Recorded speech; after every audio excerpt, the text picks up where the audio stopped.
আসসালামু আলাইকুম। সব ভালো করে সারিয়ে নিয়েছি।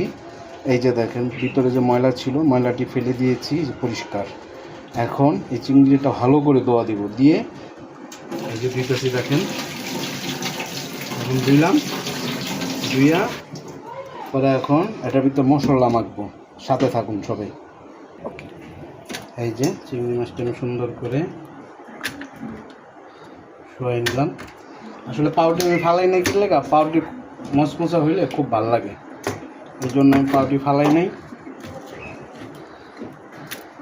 এখন দিব লবণ, তারপর দিচ্ছি একটু হলুদের গুঁড়া,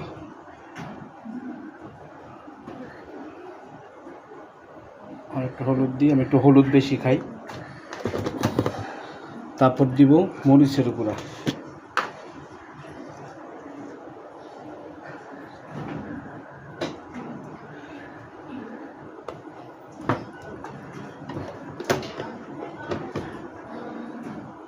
তারপর দেবো যেটা হলো যে কোনো মাছের সাথে এই মশলাটা ইউজ করা যায়, রেডিমিক্স মশলা।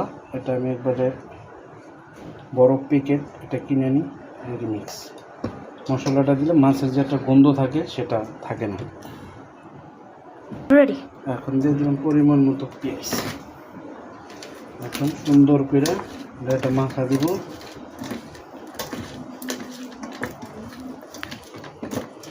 তারপর দিয়ে দেবো একটু আদা বাটা, রসুন বাটা।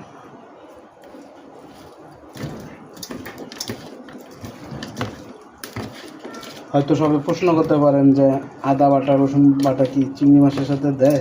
হ্যাঁ, আমি দিই। আমি সব ধরনের মশলা দিই। মাছের সাথে আমার মশলা না দিলে ভালো লাগে না। এই যে দিলাম, এখন দিয়ে দেবো তেলে।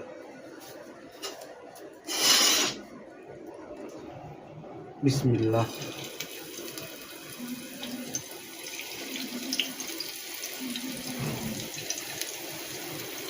এই রেসিপিটা আমি শর্টকাট করে খাই, ব্যস্ত মানুষ তো। এখন এই যে উপরে এই যে পেস্টটি সুন্দর করে দিয়ে দিব। এই যে